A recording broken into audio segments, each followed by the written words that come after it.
Muito bem-vindo ao Gregário Cycling Podcast, eu sou o Leandro Bittar e te dou boas-vindas ao episódio Musculação. Esse programa, originalmente postado em março desse ano, é republicado agora na última sexta-feira do ano, intencionalmente, já que esse é um tempo de fazer promessas, de planejar um novo ano, de mudar algumas atitudes. A musculação já foi polêmica, agora ela é um consenso, ela pode te ajudar e pode te ajudar muito a melhorar no pedal, principalmente na fase inicial da temporada. A gente conversou com 3 autoridades que explicam melhor cada detalhe do que eu estou falando aqui. O fisioterapeuta Carlos Roberto Mó, que fala da importância da musculatura não só para a pedalada, mas para o equilíbrio corporal como um todo.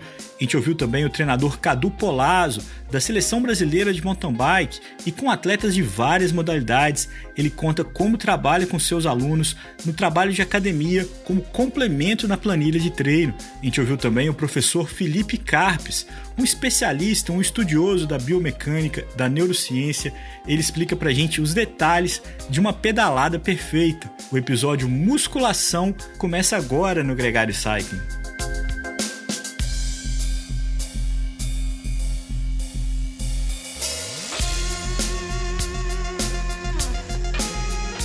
O Gregário Cycling Podcast é apresentado por Ciclorotas SP CCR, um projeto feito por ciclistas para ciclistas. Jungle e Ultra Coffee, a combinação que eleva sua performance. Plant Power, perform your best. Ciclovia do Rio Pinheiros, a ciclovia que revoluciona o jeito de pedalar em São Paulo. Saiba mais sobre nossos parceiros na descrição deste podcast.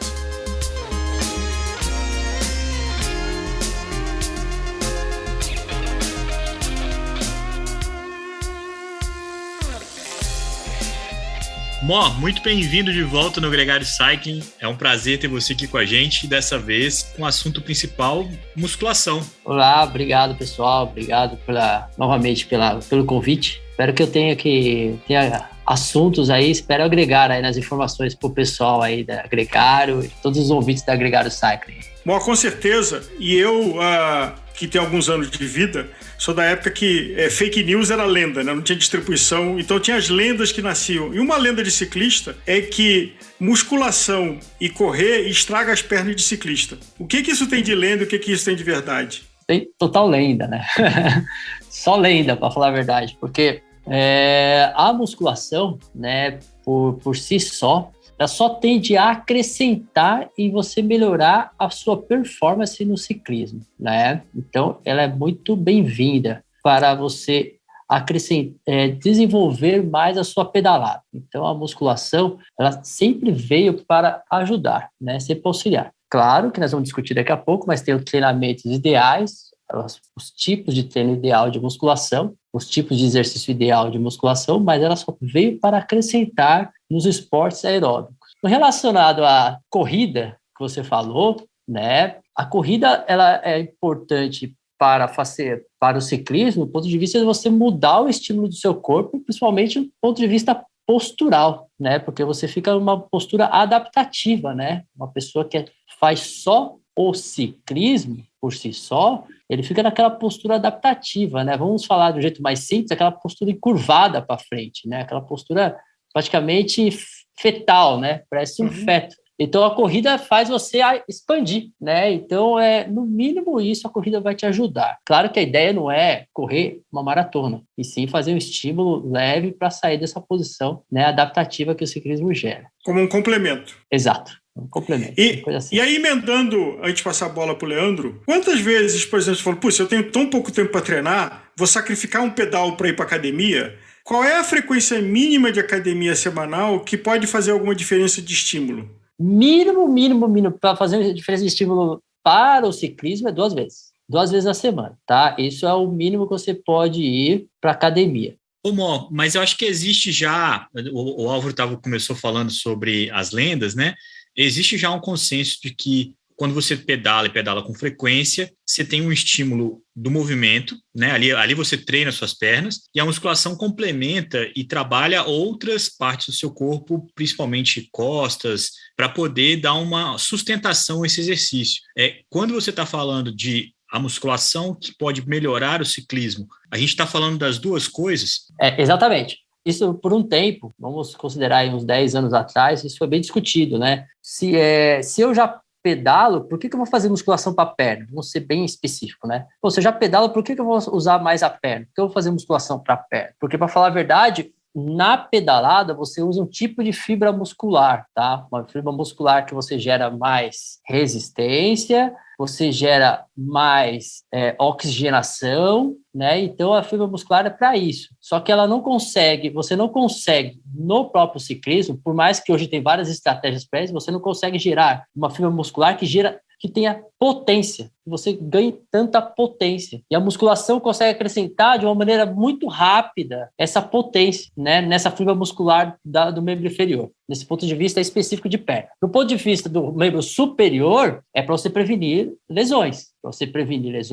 Para evitar posturas adaptativas, para você ter melhor controle dos movimentos durante o ciclismo. Então, a musculação para membro superior é super bem-vinda para isso, tá? No ciclismo por si só. Então, isso é um negócio bem discutido. Hoje não é mais discutível isso, mas eu lembro até uma frase uma vez que eu estava discutindo numa pesquisa, né? Nós estávamos tendo uma reunião sobre isso, que o pessoal, não, eu só pedalo.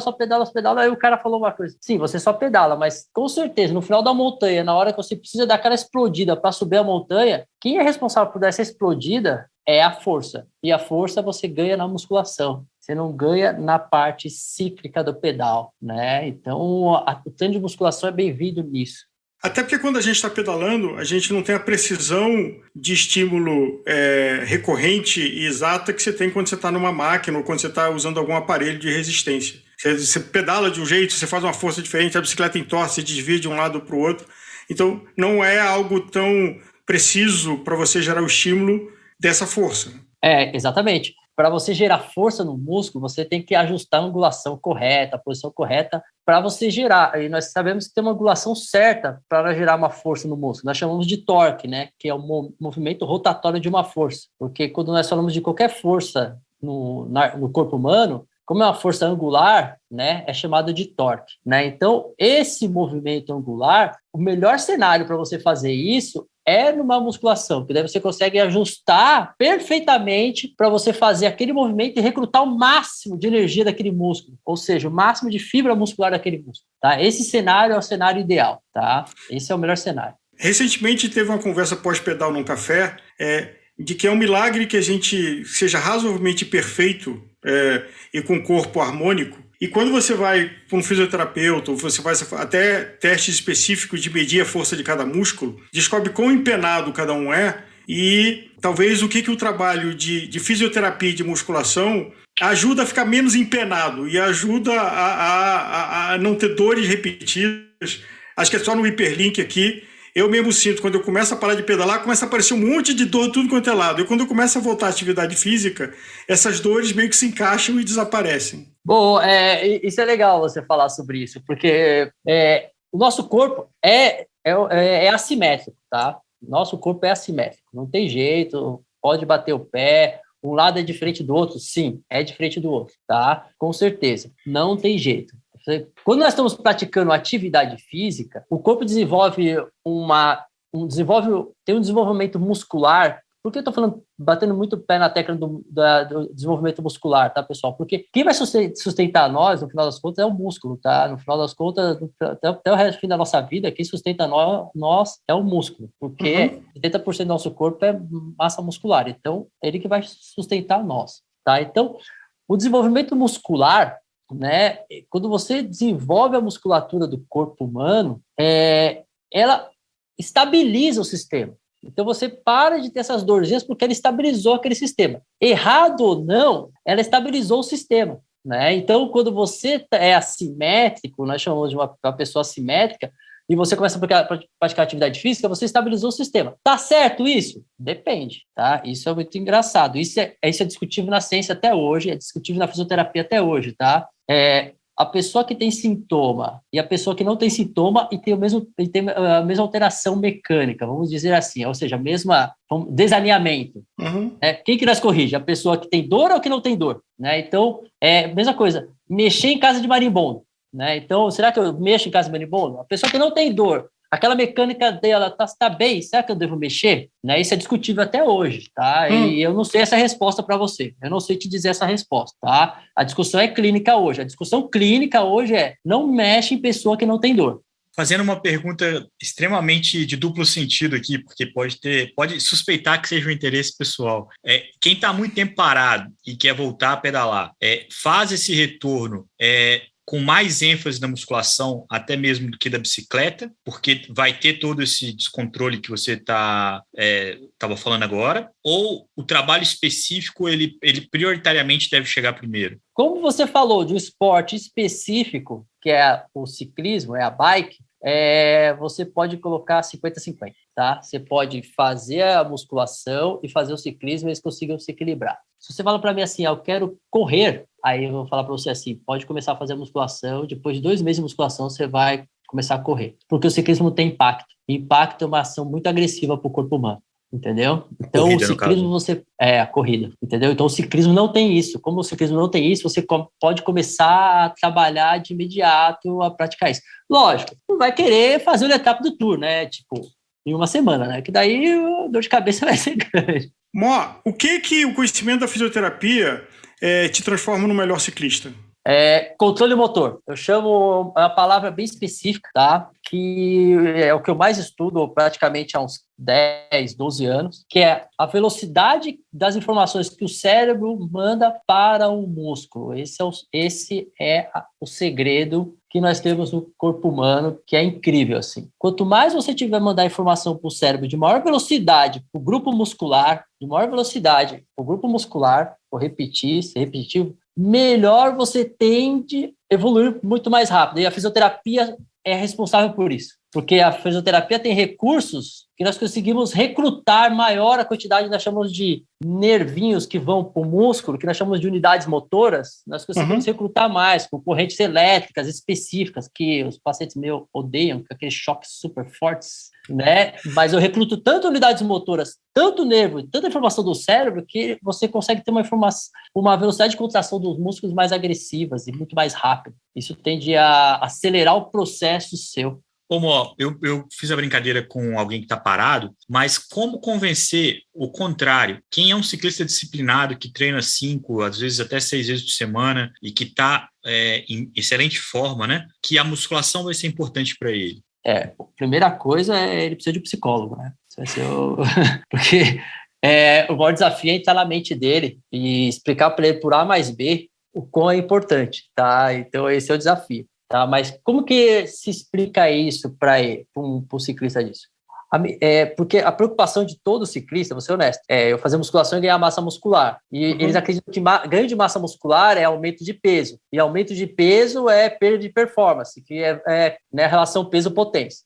Não quer dizer que musculação é ganho de massa muscular. Pelo contrário, você pode fazer musculação para ter uma melhor velocidade de contração do músculo, tá? E ter uma melhor ativação muscular e uma melhor rigidez da musculatura, que nós chamamos de um tônus muito firme, que é força, tá? Então, o ciclista que só pedala, se ele entender, ele não vai ganhar massa muscular fazendo a musculação desde que ele faça 2 vezes na semana, no máximo, que também fazer 10 vezes não vai adiantar nada, 2 vezes na semana, no máximo, dias que não faça ele perder performance, ele só tende no final dos treinos dele, a ter aquele punch, aquele salto que ele não tinha antes, que ele precisava girar, e aí agora não precisa mais girar, ele pode colocar uma marcha mais pesada, porque ele tem força ainda para aguentar um pouco mais, né? Então, o que eu sugeriria para um ciclista nesse nível, que eu tenho vários lá, é ele entender o seguinte: se ele quer ter essa força maior no final de um pedal, ele precisa fazer um treinamento específico para ganhar essa força maior, e essa força maior não está na bicicleta, entendeu? Não é aumentar o tempo de exercício, não é aumentar a dificuldade da marcha que vai dar esse ganho, ou melhor, isso seria muito mais complicado do que alinhar isso com a musculação. Exatamente. Às vezes se ele pensar assim, pô, mas como que eu ganho isso? Eu preciso de 20 minutos seu. 20 minutos não vai desgastar nada nele e vai ganhar essa massa muscular, porque eu não preciso ficar 1 hora na musculação. Eu preciso treinar especificamente. Ó, vou dar um exemplo. Hoje eu fiz uma série de musculação para mim, tá? Uma série de força, para grupo específico para o ciclismo. Deu 16 minutos. Não preciso mais que isso. É o suficiente para eu ganhar a potência que eu preciso. Ô, Mó, você falou aqui de vários aspectos da musculação para melhorar a performance e falou também de que fazer a musculação sem que ela afete a sua performance. Quando que ela poderia afetar? Vamos partir de quem está ouvindo a gente até aqui, acompanhou a sua opinião de 2 vezes por semana, 20 a 30 minutos de exercício, séries mais curtas. Quando que está o problema? Quando você não tem um controle, de uma, nós chamamos de periodização, ou seja, um programa onde você tem fases de descanso.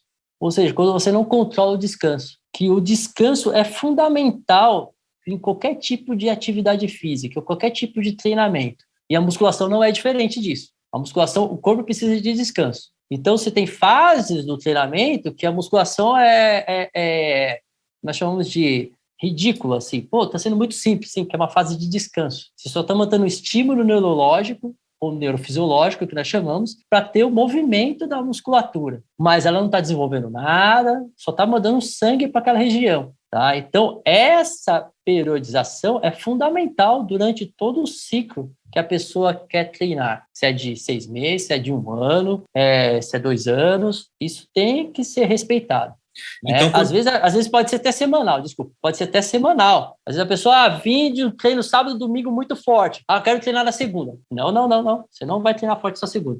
Mas eu quero. Não vai treinar. Infelizmente, eu quero você na quarta. A pessoa tem que respeitar isso. Senão vai fadigar e vai perder performance. Então, essa periodização e principalmente esse acompanhamento de um especialista pode fazer com que ela continue se exercitando fora da bicicleta, até em momentos próximos, por exemplo, de uma prova importante, ou depois de uma prova. Isso é tudo uma coisa que pode ser conversada com o treinador, com o especialista. Com certeza. Na época de pré-temporada, né, na época de férias, isso é fundamental. Às vezes, que nem vamos considerar aqui no Brasil, a temporada acaba mesmo oficialmente em outubro, né? Nós temos outubro aí mais off, assim, né? E aí novembro começa a festa de novo. Mas outubro é um mês que todo mundo pode dar uma aliviada. E aí a pessoa pode fazer uma base, sair um pouco da bike e fazer uma base em outras atividades mais leve, mas fazer uma base, uma musculação, um treino funcional, um treino específico, mas com uma intensidade mais leve, que ele não fique desgastado, né? E todas as pessoas que praticam atividade física devem fazer isso. O nosso corpo, se você ficar, eu vou pegar 1 mês inteiro, vou ficar off. O prejuízo que você vai ter nisso é gigantesco. Ficar off 1 mês, o prejuízo é gigantesco. Você não tem ideia o tanto de perda muscular, massa muscular que você vai ter, entendeu? A tendência, o metabolismo seu ficar muito lento, é catastrófico essa perda de 1 mês off. Aliás, esse é um bom ponto. Quanto tempo parado você depois de parado, você precisa para voltar àquela forma? Então, são 2 aspectos aí que nós temos que levar em consideração. Um é o off. Quando a pessoa tem isso, não consigo mais treinar, 0, a conta é 2-1. Cada 1 semana off equivale a 2 treinando. Então você precisa de 2 semanas treinando para voltar aonde você estava antes daquela semana parada. Entendeu? Pode melhorar mais rápido? Até pode, mas tem que ter um trabalho nível A para melhorar rápido, sem ter lesão, né? Vamos pensar assim. E cirúrgico, porque se voltar muito rápido, machuca e anda 3 casas para trás. Exatamente, nós queremos um cenário saudável, tá? Agora, um outro cenário patológico, que daí você falou negócio de problema de saúde, Covid, essas coisas. Aí uma patologia, isso aí é muito mais sério. Porque quando você entra com uma patologia, você degradou o seu metabolismo, você degradou a massa muscular. Imagina assim, Covid, câncer, coisas esdrúxulas assim, né? UTI.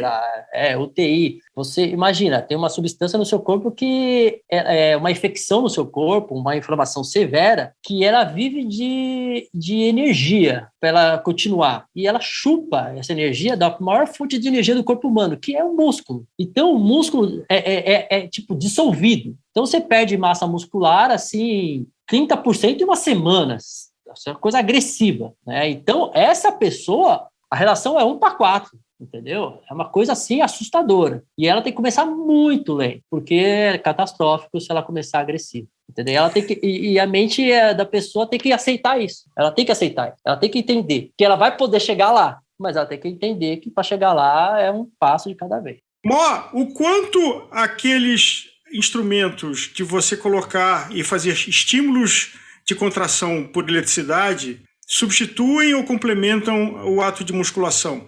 Então, as correntes elétricas, quando elas podem substituir a musculação, o músculo, em pacientes, ou vamos falar pacientes, tecnicamente, porque daí é um caso específico, tá? Em problemas patológicos, naquele caso 2 que eu falei, pacientes que estão parados, com problemas sérios. A fase 1, ou seja, o começo, essa corrente elétrica vai ser muito boa para dar esse primeiro estímulo para a pessoa, que às vezes ele não consegue nem ter movimento do corpo, ele não vai conseguir nem levantar a perna da maca, da cama, ou dobrar o braço. Estou pensando num cenário trágico. Aí o que eu falo? Dou um choque, falo, cabeça, vamos mexer isso aí? Aí eu dou uma disparada, o cara começa a mexer, entendeu? Então, a corrente elétrica nesse cenário patológico é super eficiente. Ela vai fazer com que o cérebro mande informação, porque a função da corrente elétrica não é produzir músculo, tá, pessoal? Ela não produz músculo. Ela faz com que a velocidade do cérebro para o músculo melhore e aumente a quantidade de nervinhos, e aumente a quantidade de nervinhos no músculo, que nós chamamos de unidades motoras. Quando a pessoa é o off total, ou seja, uma pessoa que só está off, mas ela faz as coisas do dia a dia, a corrente elétrica ela vai ser eficiente? Não. Ela precisa de corrente elétrica mais a musculação. Aí ela vai poder acelerar o processo, que a musculação, em média, um adulto saudável, jovem, nós estamos falando aí de 30 a 45 anos, demora 12 semanas para você produzir síntese proteica, ou seja, produzir um músculozinho que eu falei. Demora 12 semanas, ou seja, 3 meses. Com a corrente elétrica... O impulso. Com o impulso elétrico, nós conseguimos diminuir isso. Nós conseguimos diminuir isso aí pelo menos, umas 2 semanas a 3. Então, conseguimos acelerar o processo. Então, a corrente elétrica mais a musculação, isso simultaneamente, tá? Simultaneamente, ela é super eficiente. Pós-treino. Teve um vídeo que viralizou recente, quando o Nadal foi jogar lá na Austrália, 5 horas, e ele saindo, quase que se arrastando e subindo uma bicicleta ergométrica. Qual é a importância, alguém que ficou 5 horas correndo, estava no estado se arrastando, uma minhoca estava ganhando dele, mas ele foi lá e subiu numa ergométrica. Por que é importante o que ele fez? Eu defendo isso, juro, eu defendo isso. Eu era jovem quando eu defendia isso. Eu defendia isso, que pena que eu sou, mas eu era jovem. Só para você ter ideia, se alguém aqui assiste a NFL, né, na lateral da NFL tem isso. Os atletas, tem bicicletas ergométricas com os atletas, do lado de fora do campo. Quando acaba o jogo, ou o intervalo do jogo, os caras estão na bicicleta ergométrica. Porque isso é importantíssimo pós-treino ou durante o treino. Por quê? Você inflama tanto o seu corpo, vamos falar de jeito mais simples, você inflama tanto o seu corpo, que você precisa do quê? Você precisa fazer com que aquelas substâncias inflamatórias sejam lavadas de lá o quanto antes possível. Tem que tirar todo aquele processo inflamatório de lá, entendeu? Quanto antes. E a melhor coisa para tirar esse processo inflamatório é aumentar a circulação sanguínea, entendeu? Quando você aumenta a circulação sanguínea, você vai lavando tudo, do jeito simples de falar para vocês, você vai lavando tudo, então a tendência é melhorar. Falando de pesquisa, né, saiu nós chamamos de meta-análise, que é o ápice da pesquisa na área da saúde, tá? Que é onde ela avalia todas as pesquisas, as melhores pesquisas, comparando calor, frio, massagem e exercício aeróbico, tá? Quais são os melhores para recovery, tá? Quais são os melhores para recovery? Primeiro lugar, a massagem. O segundo, o calor. O terceiro, o aeróbico. O quarto, o frio, né? Ou seja, o frio é o pior para o recovery. A torturante banheira de gelo, então ela vai na contramão disso? Vai na contramão disso, ela não é a mais eficiente. Quem quiser saber mais sobre isso, pode ouvir a outra entrevista que o Mó deu pra gente sobre recuperação. Ele fala, e é o mesmo discurso, tá, Mota? Fiquei ouvindo para ver se mudava, mas não mudou, não.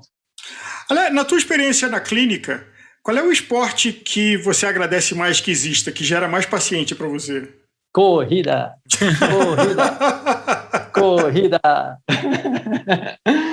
Corrida machuca muito, né?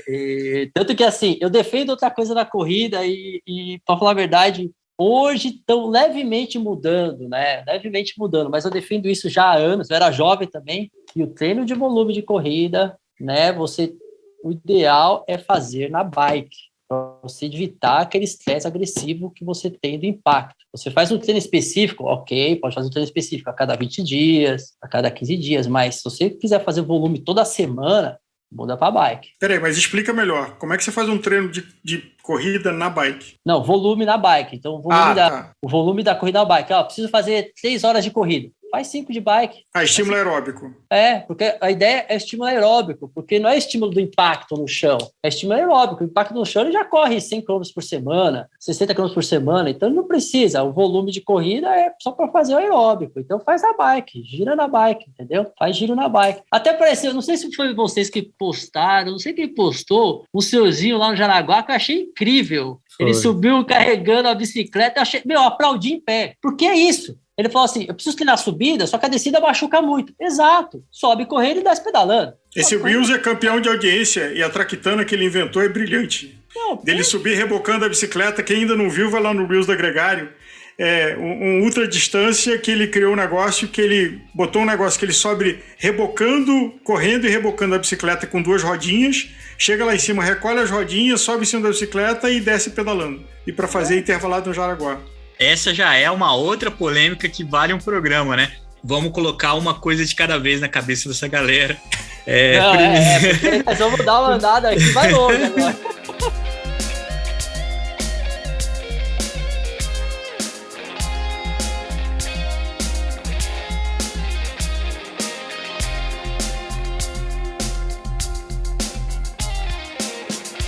Conheça os produtos Gregário, itens de qualidade com a nossa identidade. A caramanhola preferida do pelotão com a nossa cara. Conheça a Fly Elite, edição especial Gregário. O link está na descrição desse podcast.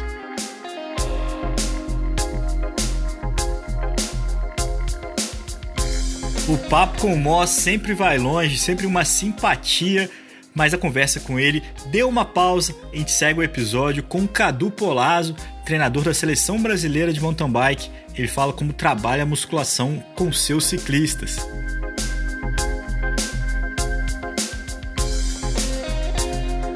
Cadu Polazzo, muito bem-vindo ao Gregário Cycling. É um prazer ter você aqui com a gente. Poxa, o prazer é meu. É uma honra estar aqui no programa de vocês e espero contribuir para os ciclistas do Brasil sobre os assuntos que a gente vai tomar hoje aqui. Bom, só para fazer uma introdução, né? Acho que o Cadu dispensa as apresentações, né? É técnico de diversos atletas olímpicos, da seleção brasileira, já teve não sei, o Cadu pode até nos falar quantas Olimpíadas, porque eu já perdi a conta. Curiosidade também, foi meu primeiro técnico, meu primeiro treinador de ciclismo lá em 2008, 2009, mais ou menos, quando eu ainda era um protótipo de gente. Então, o Cadu já leva muitos e muitos anos trabalhando com gente de alta performance, né? Obrigado, Nicolas. Foi um tempo muito bom ali que a gente trabalhou juntos e você se tornou um grande atleta e, de alguma forma, acredito que eu contribuí para o seu desenvolvimento, né? Você tem uma longa história no ciclismo, no mountain bike principalmente, já, como o Nicolas falou, com ciclistas consagrados. Nesse tempo todo que você trabalha com o mountain bike, com atletas de alta performance, como foi a evolução do papel da musculação? Porque não faz muito tempo, a gente escutava com muita frequência pessoas falando que a musculação poderia atrapalhar e muito a performance. Hoje isso é um pouco mais discutível. Como é que você viu essa evolução? Realmente, as pessoas tinham medo de fazer a musculação, até porque ciclista não quer ganhar massa muscular, ele não quer ganhar peso, que isso vai interferir na performance subida. Isso a gente sabe que acontece. Em termos de... isso mudou, né? As pessoas hoje aceitam muito mais. Tem muitos estudos mostrando esse efeito positivo. E o que mudou de lá para cá, a gente segue muito, né, um modelo de trabalho que se faz, um trabalho de resistência muscular localizada, né? São séries de 20, de 25 repetições, passa para séries de 15, de 12, de 10, até chegar em séries de força máxima, né? Na época que, por exemplo, que o Rubinho foi para os Jogos de Pequim e de os Jogos Pan-Americanos, eu chegava até força máxima. Então, eram séries de 3 a 5 repetições com muito peso, né, para ele aumentar a força, né, aumentar o recrutamento de fibras musculares. E ele tinha boa performance. Mas hoje, o que se tem hoje de novidade? Né? É um trabalho que se faz de potência pico. Né? Então, se faz um teste de carga, né, medindo a velocidade do movimento e a potência que ele gera. E essa potência, ela acontece mais ou menos com 40% a 60% da carga máxima. Então, um peso relativamente leve que o atleta tem que fazer de outra forma. Ele faz, por exemplo, o agachamento, ele faz empurrando o mais rápido possível e desce devagar. Explode e desce devagar. De 6 a 8 repetições, às vezes 4, né? Dependendo da fase do treinamento. E é um tipo de treino que o atleta aumenta a força, melhora o recrutamento de fibras, né? E sem causar um desgaste neuromuscular. No outro dia ele está pronto para treinar. Ele pode fazer esse treino de manhã e à tarde tá pedalando sem sentir cansaço. E antigamente, né, o que as pessoas sentem, né? Quem faz um treinamento de força na academia sem as instruções corretas, né? Se ele fizer aquele trabalho tradicional de academia, série de 12 a 10 repetições, pesadão, movimento lento, no outro dia ele vai pedalar, ele está cansado, ele não consegue treinar direito. Então esse treino de potência, né, de potência pico, ele veio exatamente para aumentar a força do atleta sem ficar cansado.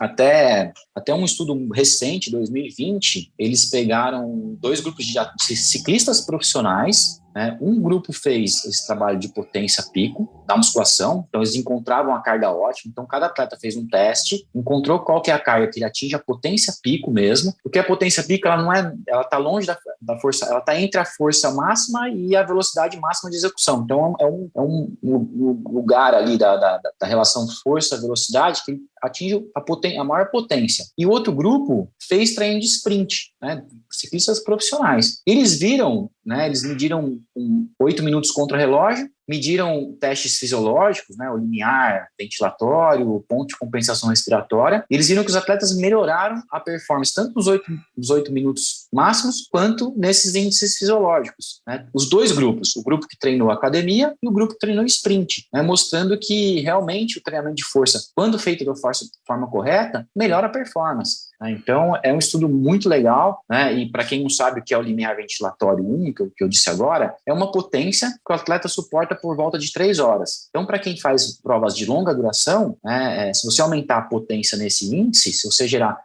eu fazia 200 watts no limiar ventilatório, e agora eu faço 220, significa que você está pedalando durante 3 horas uma potência mais alta. E o ponto de compensação respiratória ele é um pouquinho acima do FTP, né, uma intensidade um pouquinho acima, que também melhorou com o treino tanto de sprint quanto de academia. Então, nesse sentido que eu tenho trabalhado agora, né, usando a potência, ao invés de fazer força máxima, eu faço força máxima até o comecinho do período de base, e depois eu entro no trabalho de potência e vou o ano inteiro. Eu acho que isso conecta quase que 2 perguntas que você já respondeu numa só. Primeiro, fazendo um jabá para quem quer entender um pouco das zonas, a gente tem um programa no TEC, que foi o ABC, eu fiz com o Ulisses Abud, a gente bateu um papo explicando, né, o que são as diferentes zonas de treinamentos, limiar respiratório e etc., que o Cadu mencionou agora. E depois era a minha pergunta, mas por que eu devo perder tempo, vamos falar, como atleta, como ciclista, em ir na academia, sendo que eu poderia estar em cima da bicicleta? Será que essa hora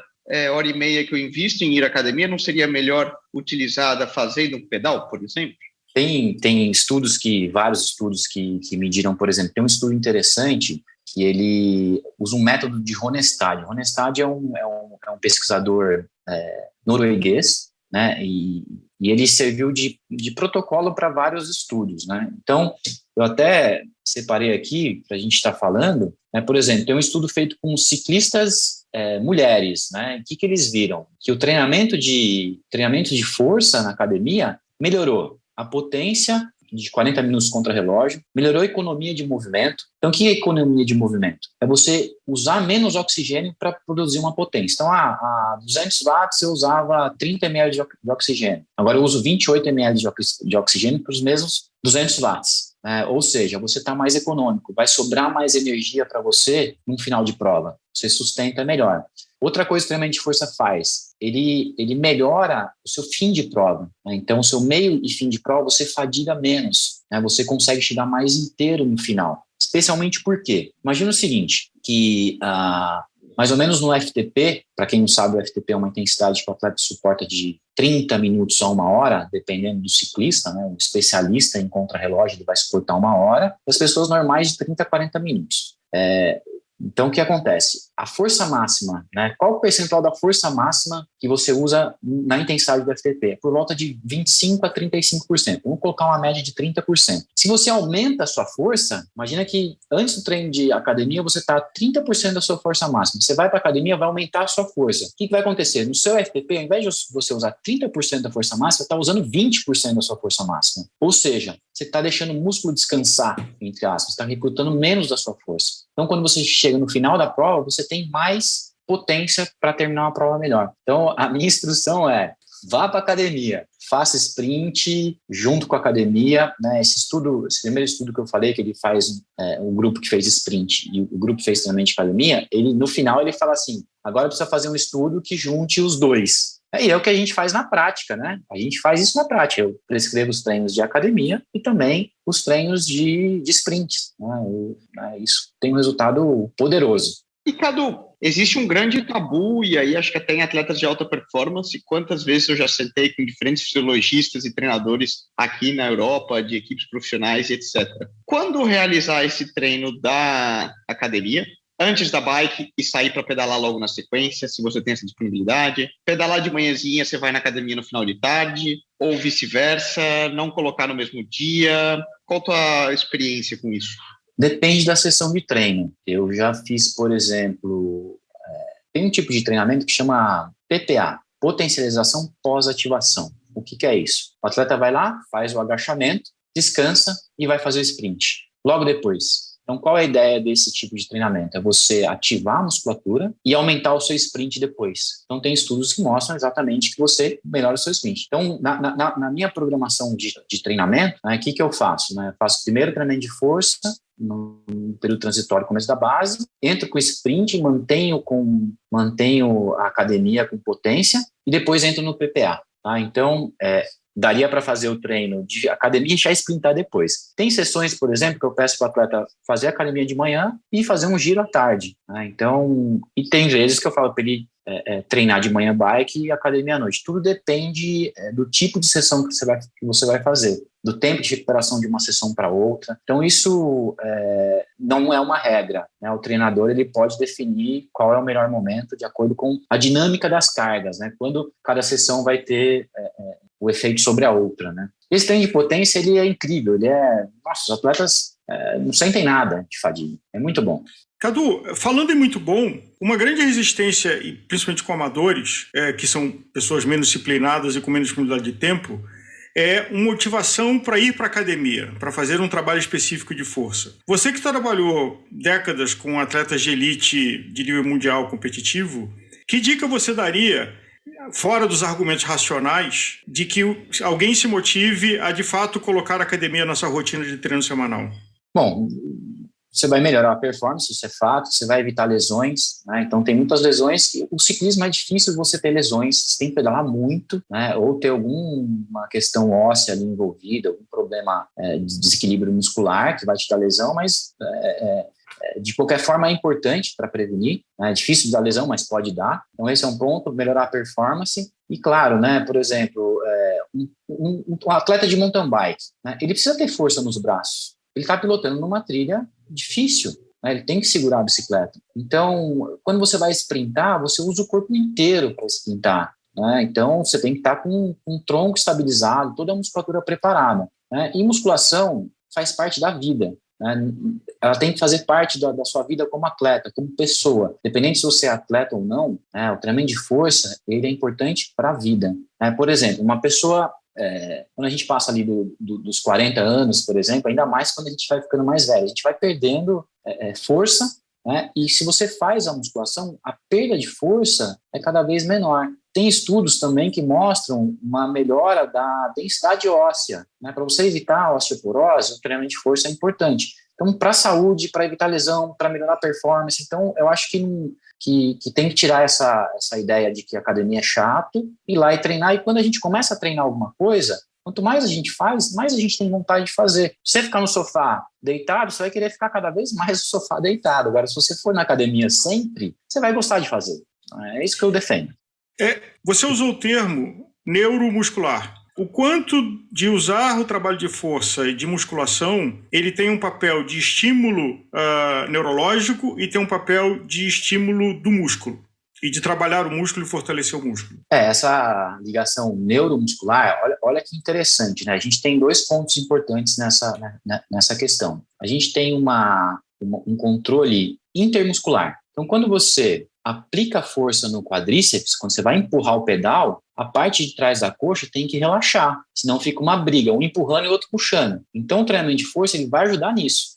Ele vai fazer o músculo que está aplicando a força fazer mais força e o de trás relaxar, porque essa ligação neuromuscular ela vai melhorando. Imagina que um neurônio está inervando 2 fibras. Esse mesmo neurônio cresce uma perninha ali do neurônio e recruta, ao invés de 2 fibras só, ele vai recrutar 3, 4 fibras. Então o músculo fica mais, essa relação com o cérebro fica mais inteligente. Uma outra questão é a questão intramuscular. Então, imagina o seguinte, que 2 fibras, imagina que tem um vaso capilar no meio da fibra. Se as 2 fibras contraírem de uma vez, esse vaso capilar vai ser espremido e não vai chegar sangue na musculatura, nessas fibras. Se não chega sangue, não chega oxigênio, não remove o hidrogênio, não remove o lactato, né? Não remove, né?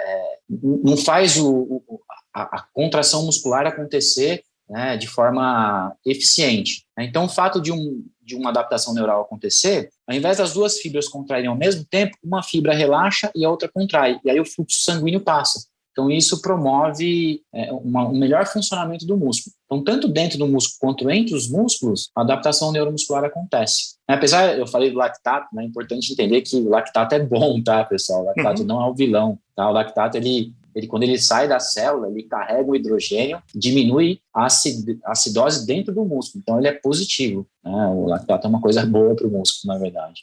Cadu, qual é a diferença de uma pessoa que tem volume muscular e força muscular? Tem a ver com o tipo de neurônio que recruta a musculatura. Então, o que acontece? Chega uma hora, o principal ganho de força ele acontece por adaptações neuromusculares, né? E também hipertrofia. Mas chega uma hora que você mesmo hipertrofiando o músculo, você não aumenta a força, né? Então, a gente vê, às vezes, um cara super forte, né, fazendo um supino com um peso menor do que um cara que não é nem tão forte, né, levantando um peso maior. Então, isso tem a ver com a parte neuromuscular mesmo. Às vezes a gente observa uma pessoa que está chegando na atividade física, e isso é mais comum em musculação, de que acha que se fizer carga muito pesada com baixa repetição, vai ganhar massa rápido e vai ficar forte rápido. Ou às vezes alguém que também começa a pedalar e anda no que se diz na tranca, né? Numa relação muito pesada, e achando que andando numa relação pesada vai ficar mais forte e mais rápido do que de outra estratégia. Qual é a tua orientação para esse tipo de pessoa? Então, esse treino de academia, quando você faz uma carga pesada, né, se você fizer, por exemplo, 3 a 5 repetições, uma carga muito pesada, e descansar 3, 4 minutos, faz 5 repetições e descansa 3, 4 minutos. Aí a gente está trabalhando adaptação neuromuscular. Não vai ganhar hipertrofia, mínima ou quase nada. Agora, se você faz 5 repetições, descansa 1 minuto, 40 segundos e faz mais 5, aí vira um estímulo, um sentido mais de hipertrofia do que neuromuscular. Vai melhorar o neuromuscular, mas vai ser um estímulo de hipertrofia também. Vai liberar mais testosterona, né, que vai promover um ganho maior de massa. Né? Com relação ao trabalho de cadência, né, realmente, quando a gente faz uma cadência mais baixa, a ideia é melhorar a força. Né? Imagina que a força está no eixo Y, a velocidade está no eixo X. Né? Então, quando a gente faz uma cadência mais baixa, a gente está indo mais para o lado da força. Uma cadência mais alta, a gente está mais para o lado da velocidade. Então, dependendo da fase do treinamento, se trabalha mais giros altos, né, para melhorar a força, em outros momentos, mais uma cadência baixa. Né? Depois a gente trabalha a potência. Então, depende muito do atleta. Né? essa questão, né? Se é um velocista, né, se ele vai para o velódromo, esse trabalho de cadência é fundamental, né? Primeiro que a bike dele só tem uma relação, e depois ele tem que ter muita força, né, dependendo da prova que ele faz. Então ele tem que trabalhar velocidade alta e giro baixo. Para ciclistas, mountain bikers, né, esse trabalho é muito menos significativo do que para um atleta de velódromo. Vamos pensar, Cadu, aqui um caso hipotético. Eu sou um cara que eu não gosto de ir para academia, eu tenho um ranço, aquela coisa, academia para marombeiro, não quero só pedalar. Existem alternativas para mim de fazer algum trabalho de força na bike? Você pode fazer sprints, né? Vai ter um efeito muito bom. E também você pode fazer saltos, né? Só que saltos você tem que ter, na verdade, para você fazer saltos, você tem que ter um bom agachamento antes, né? Porque senão aumenta muito os riscos de lesão. Então, o sprint seria uma saída. Trabalho de sprints, repetição de sprints, né? Não só sprints, uma coisa é você fazer, por exemplo, fazer um sprint de 10 segundos e descansar 3 minutos. Outra coisa é você fazer um sprint de 10 segundos e descansar só 20 segundos, né? Então, essa repetição de sprint também é um tipo de trabalho. Não só sprint com intervalo longo, como a repetição de sprints. Cadu, os flamenguistas têm a marca do Zico, que foi um dos primeiros atletas que usou do benefício da musculação para ganhar uma estrutura. E vão-se aí 40 anos. Uma pergunta que o Leandro já fez. É mais possível hoje construir um atleta? Com certeza. Tinha muitos, como é que fala? Coisas populares, né? Crenças populares. Fake news do passado. Fake news do passado. Boa. Que um adolescente, né, não poderia fazer musculação porque ia atrapalhar o crescimento, né? E, na verdade, pode fazer, né? Uma criança pode fazer musculação. Claro, peso baixo, carga baixa, os movimentos certos, né? Pode fazer um trabalho de força desde criança, né? O pré-puber, por exemplo, ele já pode ir para academia. Claro, tem que ter equipamento ideal, os exercícios faz com o peso do corpo, né? Um pezinho bem leve, aprende a fazer o movimento, a execução correta de um agachamento. Isso é muito importante. O agachamento é o principal exercício para o ciclismo. Então, ele aprende a fazer, ele faz os movimentos direitinho, vai formando ali adaptações neuromusculares, e aí ele vai passando a idade, vai aumentando a carga progressivamente, sem forçar, pouca coisa. E quando ele chegar na hora que vai fazer força mesmo, vai fazer potência mesmo, ele está preparado, ele já sabe fazer, né? Então, você prepara o atleta desde sempre. Aliás, tangenciando um assunto, alongamento ou yoga? O quanto isso complementa e ajuda e tem importância no trabalho de força? O que acontece? A gente tem um esqueleto fibroso. O esqueleto fibroso é onde a gente está, imagina que é um saco que a gente está dentro dele. Então, é um esqueleto que está totalmente interligado. O corpo inteiro é um tecido fibroso que você, por exemplo, pode estar sentindo uma dor nas costas e você está com encurtamento do gastrocnêmio. Está com encurtamento do posterior de coxa, você está sentindo as costas. Por quê? É a cadeia posterior inteira que está encurtada. Né? Então, uma outra coisa que eu brinco com os alunos, né? Que para o músculo correr com liberdade, ele precisa estar alongado, senão é igual o rolamento da roda pegando, né? O freio pegando, o músculo não desliza, né, livremente. Então, você tem que ter um músculo alongado para ele deslizar. Né? Então, é importante e para prevenir lesões. Às vezes a pessoa acha que está com uma lesão no quadríceps, na verdade, ele não está alongando, né? Porque está com tensão ali do esqueleto fibroso. Né? Então, é importantíssimo. Né? O atleta tem que fazer. E antes ou depois da série de força? O ideal é fazer depois, né?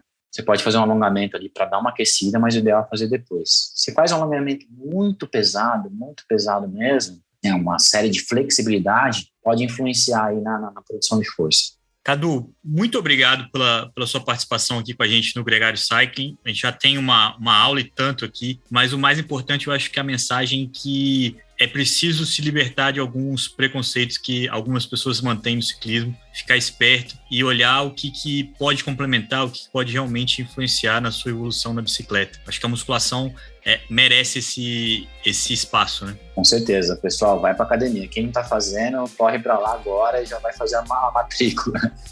E dá para ouvir o podcast enquanto está fazendo a musculação, que não dá para ouvir o podcast pedalando, né? Então, exatamente. Pois é.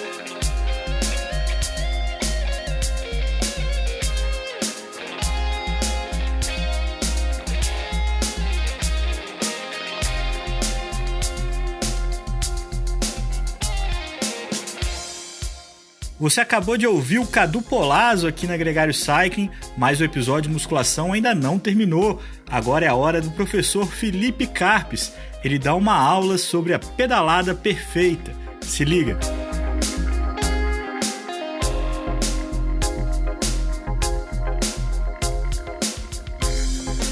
Felipe Carpes, muito bem-vindo ao Gregário Cycling. É uma satisfação enorme e até mesmo um fechamento de um ciclo ter você aqui com a gente, porque acho que desde que a gente começou esse podcast, a sua presença já era considerada aqui. Você tem uma grande contribuição aí de muitos anos já na pesquisa, no estudo da bicicleta. Lembro muito sempre de você na VO2, na época que a gente entendia ainda menos de bicicleta e o quanto que você contribuía. E eu tenho certeza que essa conversa aqui hoje também vai ser tão valiosa quanto para os nossos ouvintes. Na verdade é um prazer para mim, né? Porque é uma oportunidade também de chegar num público que às vezes a gente dentro da academia científica, né, tem um pouco de dificuldade. Então, fico muito feliz de estar aqui, acompanho desde o início o Gregário e recomendo para todos os meus amigos e amigas do pedal. Ô Felipe, vale aqui um outro aposto para você apresentar um pouco o seu trabalho, que você pesquisa tudo relacionado à bicicleta do ponto de vista da academia e da biomecânica e compartilha isso também de uma forma até um pouco mais específica para quem é um estudioso quanto você, para o pessoal da academia, mas também atinge um público comum. Apresenta um pouco o que você tem feito e o seu papel hoje na academia. Eu costumo dizer assim que muito do que eu faço e sou hoje eu devo à bicicleta, né? Porque desde o início, desde que eu me formei em educação física, estudei coisas relacionadas a ciclismo desde o início, né?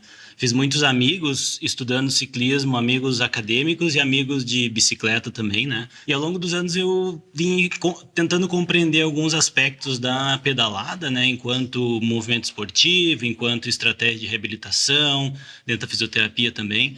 Como que a gente se adapta, como que eu posso acelerar algumas adaptações, como eu posso retardar alguns efeitos, né? E aí, então, eu tive experiências de conhecer muita gente que desenvolvia também instrumentos e equipamentos para ciclismo. Me aventurei em algumas áreas de engenharia para tentar desenvolver alguma coisa também. E hoje oriento e trabalho com pesquisa e oriento estudantes que estão futuros profissionais para atuar no campo, que também, de certa forma, gostam da bicicleta, né, e tem a bicicleta como parte do seu dia a dia. Assim, hoje em dia a gente tudo pode fazer um Google, né? Como eu recebi um meme agora pela internet, falou assim, eu gosto muito de ajudar, mas às vezes é só fazer um Google, né? Então assim, se jogar no Google vai achar muita coisa, mas o que eu, Felipe, gosto muito?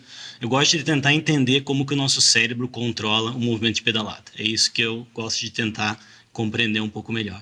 Tá claro de que esse é o primeiro programa de outros 420. E aí eu começaria com o Felipe. O que é a pedalada perfeita? Cara, Álvaro, eu vou te dizer assim, a pedalada perfeita é que nem o tênis perfeito, sabe? É aquela que te faz se sentir melhor, né? Então, assim, porque eu poderia dizer assim, não, a pedalada perfeita é onde tu aplica um torque com um ângulo tal, com tal magnitude. Mas, na verdade, isso é uma coisa que acontece tão rápido ali, que o primeiro ponto é, a pedalada perfeita é aquela que a pessoa se sente confortável. Não pode estar doendo, não pode estar com desconforto, porque senão vai mudar todo o padrão de movimento. Agora, a gente pode dizer assim, que fatores contribuem para uma pedalada perfeita? Aí a gente tem bastante coisa para falar dentro da biomecânica, que é tida como uma área, né, que estuda como que os padrões de movimento, os perfis de movimento podem ser desenvolvidos, de um ponto de vista de maximizar desempenho, que é o que o Nico quer, mas também prevenir a lesão, que é o que também ele quer para poder continuar treinando, o que todos nós que praticamos queremos, né? Então, acho que esse é um ponto importante, que fatores que contribuem para a pedalada perfeita, e um deles é ter força. Já vou começar aqui com pontos, né, que eu não gosto muito de ficar em cima do muro. Um ponto é ter força. Tem que ter força, cara. Esse é o primeiro ponto de todo, né? Primeiro, para pedalar, no final das contas, você está empurrando algo e puxando, de certa forma, né? A gente pode até entrar nessa temática do se a pedalada perfeita ela envolve a pedalada redonda, né, com uma aplicação de força uniforme ao longo de todo o ciclo da pedalada, ou se ela ela tem picos, né? Cara, é muito difícil fazer essa pedalada redonda. Acho que todo mundo que pedala aqui e escuta sabe, né? E eu vou te dizer que talvez a gente tenha um conceito errado do que é pedalada redonda, né? Pedalada redonda não é a gente estar aplicando força para fazer o pedal girar em todo o movimento, ou seja, quando eu começo o meu ciclo de pedalada lá em cima, com o pé lá em cima, empurrar quando o pé de vela desce e depois puxar na volta. Não é isso. Porque se vocês aplicam força na fase de potência, que a gente chama, que é quando empurra o pedal, e também vai querer tracionar o pedal na recuperação, vocês vão gastar muita energia. Vocês querem fazer o teste? Façam. Saiam para pedalar e façam isso e olhem a frequência cardíaca de vocês, se vocês pedalam há pouco tempo. Vocês não vai conseguir, vai começar a aumentar a frequência cardíaca, vai fadigar mais rápido.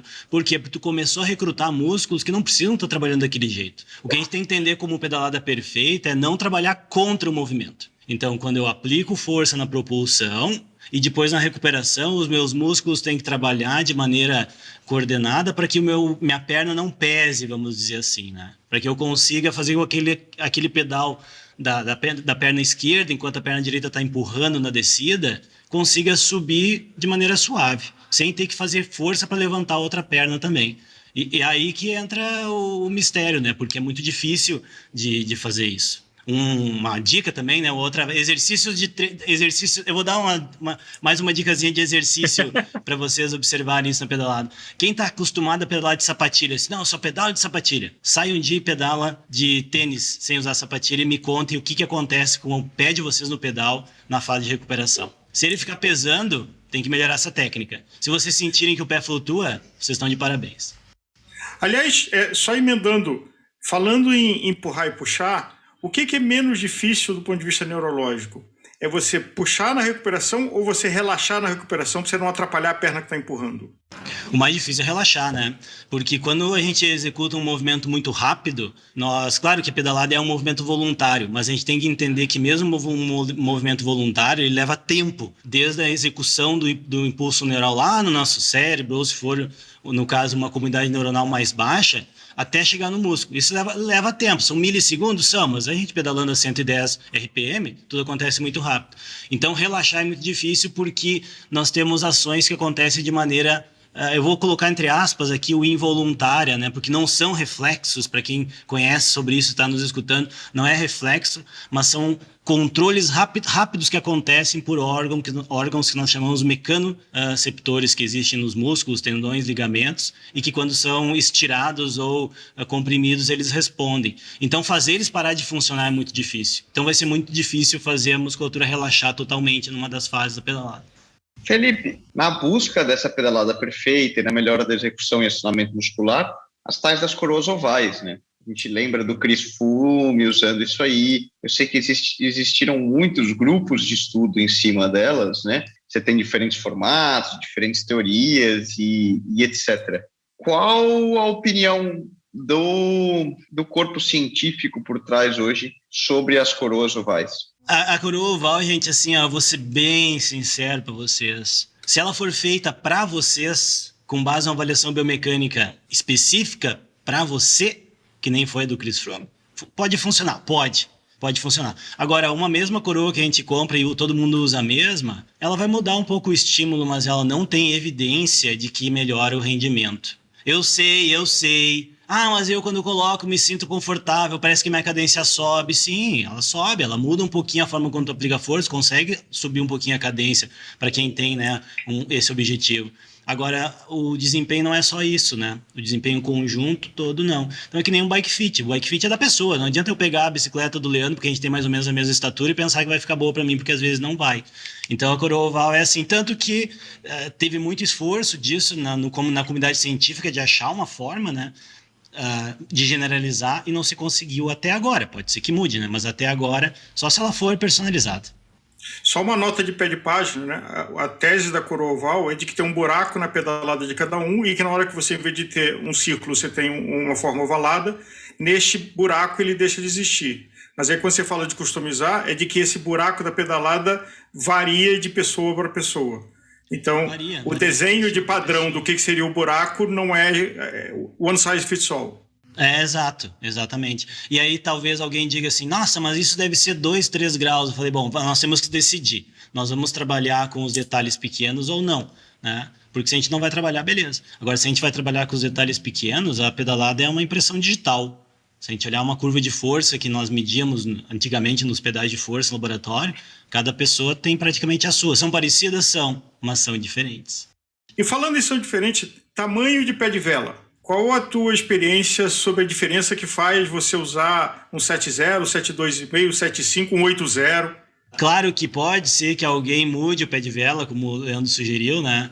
E tenha um efeito, né? Pode ser que tenha uma diferença, que perceba. Agora, quando a gente tenta ver se essa evidência é forte o suficiente para ela ser recomendada para outros, é muito difícil, né?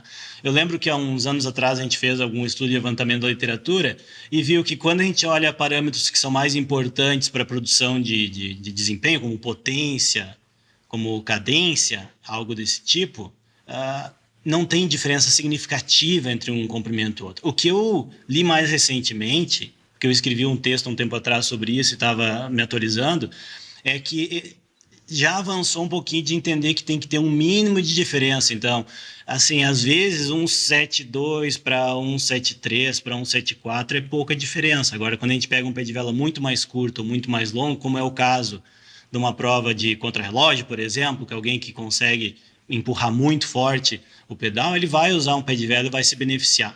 Saindo da coroa, indo para o pé de vela e agora para o RPM. De forma genérica, o que a ciência mostra sobre RPM? A frequência de movimento, a velocidade como o movimento é realizado, ela depende da atividade predominante, não é que desliga um tipo e liga o outro, é predominante de alguns tipos de fibras musculares. Então, movimentos mais rápidos, no ponto de vista geral, eles tendem a ser mais fadigáveis, né? As fibras que geram mais velocidade, mais força, elas são mais fadigáveis. Isso leva a crer que pedalar com uma cadência de pedalada mais baixa seria melhor para o ciclismo, né? Porque já que numa cadência mais baixa, fibras que conseguem trabalhar com uma capacidade aeróbica melhor garantiriam a produção de movimento por mais tempo. Só que isso não funciona assim no ciclismo, porque a gente tem que lembrar que a bicicleta só se mexe por uma combinação entre força e velocidade. Força, que é o torque gerado no pé de vela para fazer ele rodar, e velocidade angular, que é a velocidade de cadência de pedalada. Então já faz muito tempo,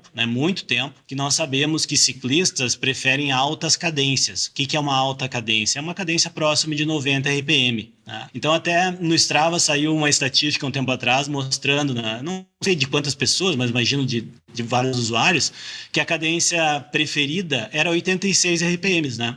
E aí eu fiz uma pesquisa informal com meus colegas, meus amigos, assim, olhei os treinos e vi que todo mundo estava em torno de 86 RPM de fato, né? Então, o ciclista, conforme ele for mais treinado, naturalmente a cadência dele vai subir um pouco para próximo de 90. Não quer dizer que é 90. Gente, não dá para olhar o pedal do Nicolas, entendeu? E querer fazer igual. Não é assim. Isso leva muito tempo, né? Muita preparação. Porque o ciclista profissional ele pode pedalar em cadências de até em torno de 100 a 110 RPM.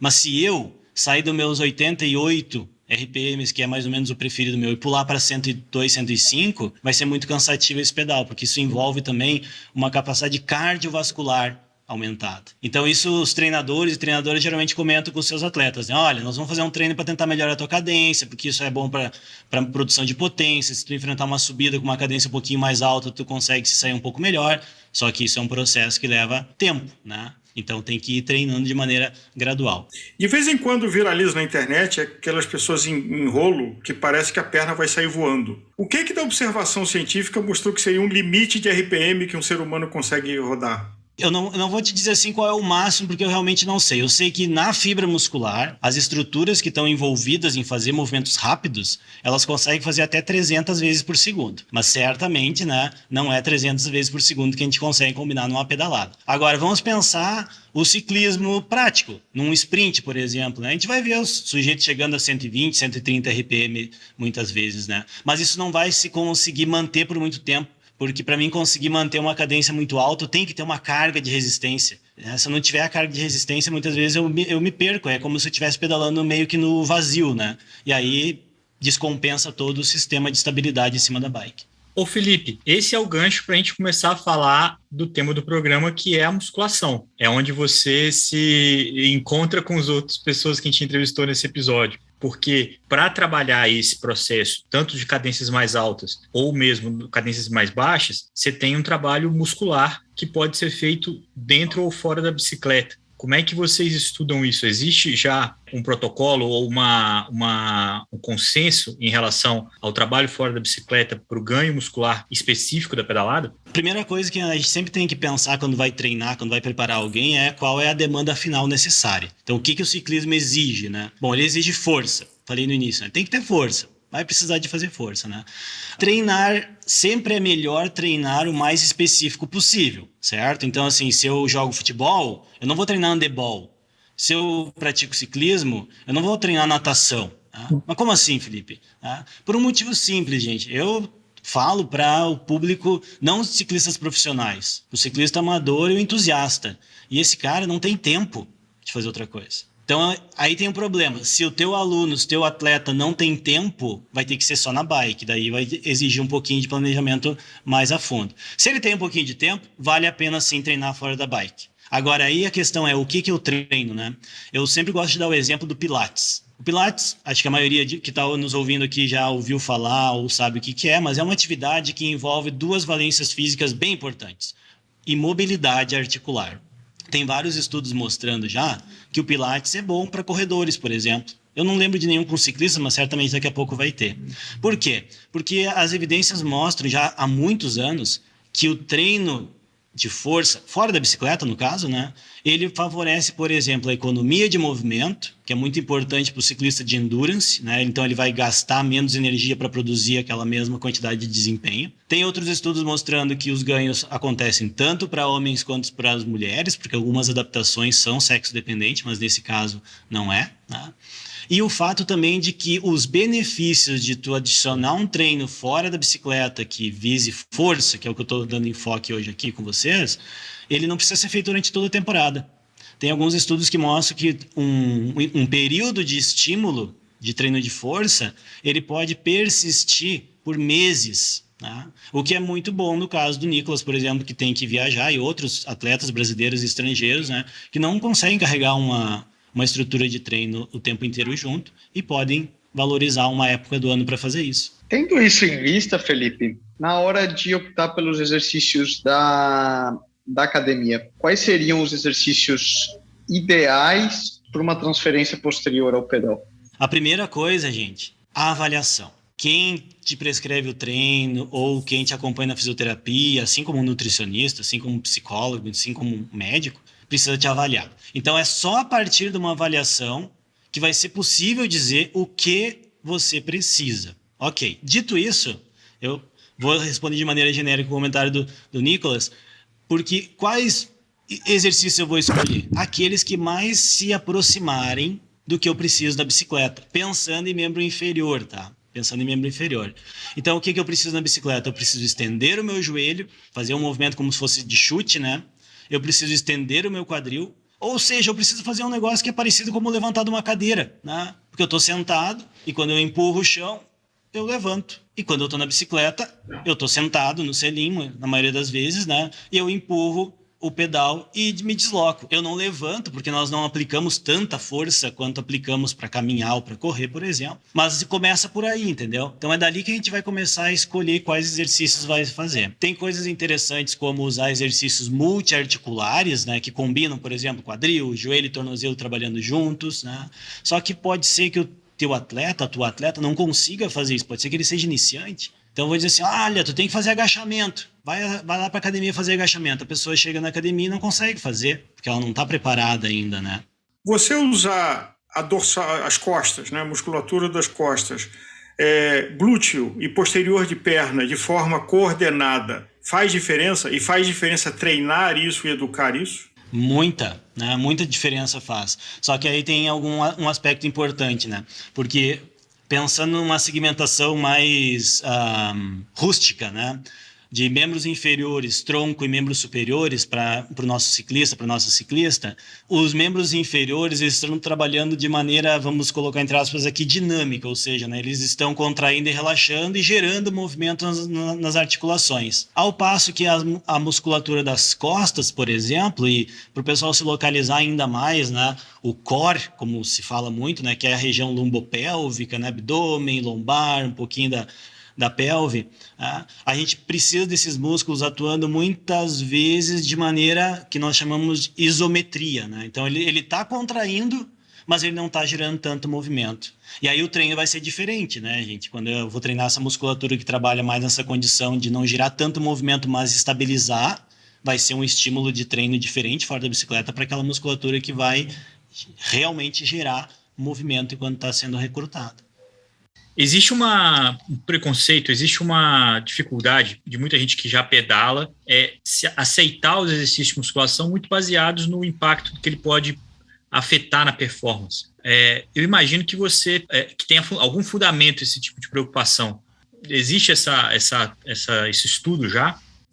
Assim, se a gente for falar de musculação especificamente, ou seja, eu vou na academia, pego peso, anilhas, halteres e tal, né, aquela mais tradicional, tem um mito que muita gente acaba alimentando, né, que é o de que tu fazer musculação, falando uma linguagem mais leiga, né, te deixa travado. Ou seja, que tu perderia a mobilidade. Mas isso está errado, tá, gente? Exercício que te faz perder mobilidade é exercício mal feito. O nosso corpo é muito inteligente, ele se adapta muito rápido. Então é o seguinte, se tu for na musculação e fizer um exercício numa amplitude de movimento pequenininha, o teu músculo vai entender o quê? Que ele precisa ter força só naquela amplitude de movimento pequenininha. Então, quando tu quiser uma amplitude maior, ele não vai conseguir fazer, né?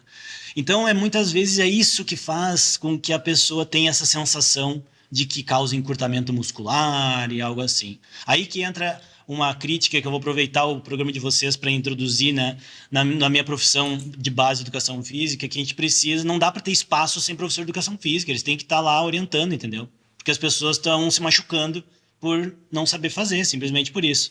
Então, gente, assim, sim, dá para fazer musculação se quiser para ciclismo, é ótimo, né? Não precisa fazer a temporada inteira, mas é fundamental que a execução do exercício seja bem feita para que não aconteça esses desconfortos e que pode até machucar vocês, né?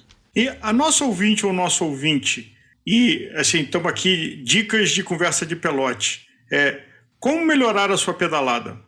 Como melhorar a pedalada? Bom, sugestões gerais assim que podem acontecer, né, para melhor, que é o que eu poderia dizer com base em estudos científicos, né, de qualidade, porque não é só estar online, gente, o estudo publicado. Tem que ter alguns critérios. Primeira coisa, mobilidade articular. Então a gente precisa ter mobilidade articular, porque no momento que tu está num pelote e tem alguém no clipe, né, se tiver o pessoal do triatlo, ou na estrada mesmo, né, no drop, ou na pegada de cima, e vocês que não têm mobilidade de coluna e de quadril quiserem mudar a posição, vocês vão ter um custo na pedalada de vocês ruim, né? Então, mobilidade articular é importante. A segunda opção é buscar uma estratégia. Não vou nem dizer que seja musculação, porque pode ser que tenha pessoas que, como eu, não gostem muito de fazer musculação, mas busquem estratégias que garantam ganhos de força para vocês. Em algum momento durante o ano, não precisa ser o ano inteiro. Pode ser 3, 4 semanas, um mês e meio. Tem alguns estudos bons mostrando que em 6 semanas já se tem ganhos suficientes para ajudar no ciclismo. Durante a pedalada, né? Aí sim, durante a pedalada, tem algumas questões biomecânicas que podem ser observadas. Por exemplo, aquelas dicas simples, né? De tentar observar se a cadência de vocês não está variando demais, né? Então, cuida qual que é a tua cadência preferida. Dá uma olhada num dos seus treinos que tu salvou e vê qual que é. E aí tenta manter essa cadência, mesmo que tu tenha diferentes mudanças no terreno, por exemplo. Usa as marchas, né, da bicicleta. Troca ali o câmbio para poder chegar o mais perto da tua cadência preferida. Isso durante a prática, né? Outra questão importante também é tentar manter um alinhamento. Eu não gosto muito de usar essa palavra porque ela é muito binária, né, de sim ou não, mas tentar buscar com que o teu joelho, durante a pedalada, não apresente movimentos excessivos de um lado para o outro, né? Como se ele estivesse dançando em cima da bicicleta, porque isso, além de fazer tu perder efetividade na transmissão de força no pedal, pode te trazer um desconforto articular. Agora, se vocês escutaram nosso episódio aqui e notaram que vocês fazem isso e não conseguem controlar, poxa, será que eu tenho um problema? Não. Pode ser que simplesmente vocês tenham uma assimetria de mobilidade, uma diferença de força ou uma fraqueza em alguma musculatura específica que possa explicar isso. Mas são dicas durante o pedal que são fáceis de de seguir. Não precisa ser o treino inteiro, né? Vocês podem pedalar um pouquinho no início, no final do treino fazendo isso. Não digo vários, mas tem alguns bons estudos que sugerem que é importante fazer esses cuidados, essas observações da técnica também numa situação em que vocês já estão cansados, né? Então, aqueceu, faz um pouquinho de exercício técnico, tenta ver o joelho como é que tá. Eventualmente, né, tem alguns estudos que sugerem as questões de pedalado unilateral e tudo, mas isso eu acho que não é para todo mundo, depende um pouco da pessoa, né? E depois do treino, tá chegando, né, os últimos 10, 15 minutos de treino, tenta fazer isso de novo, tenta te observar para ver como é que tu tá pedalando, porque aí não vai estar numa fadiga de exaustão, mas vai ter já uma carga de horas ali de pedal, né? O Felipe, a gente sabe que dentro do exercício ali, tem a dificuldade de fazer o movimento, a pedalada perfeita, ela é influenciada pelo cansaço, pelo esforço que você está acumulando. Normalmente você perde a técnica, né? Na natação isso é muito nítido, o cara vai cansando, as últimas braçadas são sempre piores tecnicamente. Esse é um efeito que a musculação pode ajudar na pedalada perfeita? Pode, e essa é uma ótima pergunta, Leandro, porque às vezes, né, a gente pensa assim, eu vou treinar minha técnica, né, então vou aplicar a força no pedal de maneira adequada, vou cuidar minha cadência, vou cuidar minha postura, vou ter minha mobilidade, que eu hoje aqui conversando com vocês falei muito de mobilidade de quadril e de coluna, né, mas quanto tempo isso dura, né? Então, quanto tempo dura, né? Assim, é diferente de planejar um sprint, né? Hoje a gente tem dados de sprint, tu sabe exatamente quantos metros e quantos segundos o sprint masculino e feminino dura, e o teu treinador te prepara para isso. Ele não te prepara para um sprint de 50 segundos que não existe. Ele te prepara para um sprint de 15, 20 segundos, 30 segundos no máximo. Bom, aqui também, se a gente for pensar as questões de força muscular, primeiro porque a fadiga é um conceito muito amplo, né? Nesse contexto do nosso bate-papo, fica legal entender que a fadiga é uma incapacidade de manter um determinado nível de produção de força. Então, vamos pensar uma pedalada de final de semana, que vai durar aí, 2, 3 horas, né? Talvez um pouquinho mais, né? Para os aventureiros, e que nós queremos que a técnica seja parecida no início e no final. Ela não vai ser igual, mas a gente quer que ela seja parecida. Para que ela seja parecida, nós precisamos economizar durante o pedal. Então, quanto menos fadigados nós estivermos no final, maiores são as chances de conseguir manter aquele padrão de pedalada, a minha pedalada perfeita, a pedalada que eu consigo produzir os watts que eu quero, na cadência que eu estou acostumado, sem sofrer demais, porque um pouquinho sempre vai sofrer, né? Mas sem sofrer demais.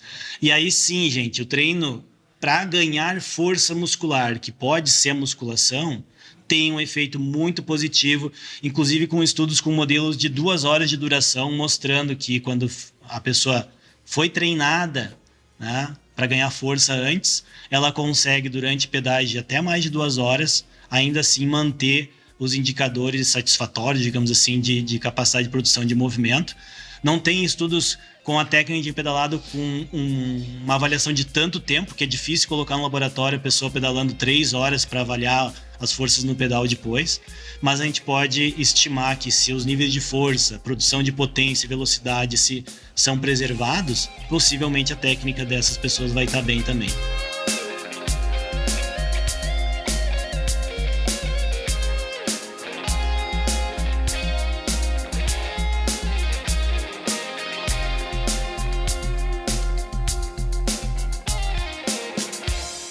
Agora sim, chegou ao final o episódio Musculação na Gregário Cycling, o último podcast publicado aqui em 2022. A gente se reencontra no próximo ano e eu preciso agradecer muito a sua companhia aqui. Foi um ano intenso, com muitas vitórias, com muitas conquistas, muito entretenimento. Sem vocês não faria o menor sentido. Em nome de todo mundo aqui na Gregário Cycling, um ótimo 2023 para você, de muita saúde, de muitas pedaladas. Um grande abraço e até o ano que vem.